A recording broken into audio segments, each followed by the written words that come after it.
bisa berjalan. Sehingga ternyata ada yang bisa masuk. Kita sudah mengapresiasi dari teman-teman pada hari Jumat penyampaian. Saya sendiri akui bahwa setelah saya membaca di draft, saya buka, oh ya betul, ada beberapa yang masuk di tanggal 30. Sehingga saya kumpulkan tim teknis, mengatakan apa sebab, dan memberikan jawaban yang memang saya bisa terima. Saya bisa terima bukan berarti ada KKN, tidak ada. Saya yang akan bisa menjadi. Saya pertaruhkan jabatan saya kalau saya melakukan KKN. Benar? Ini hari Jumat, ini hari Senin. Ya, Senin itu sama dengan hari Jumat ya. Baik, saya pertaruhkan. Kalau kita bilang tadi bahwa copot, saya tidak ada masalah. Tetapi saya melaksanakan amanah.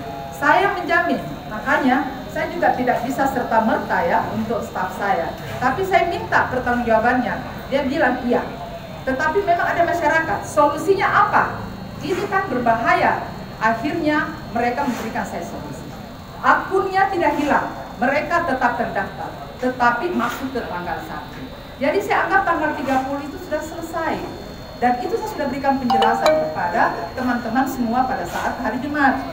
Kalau seperti itu. Ya, silakan.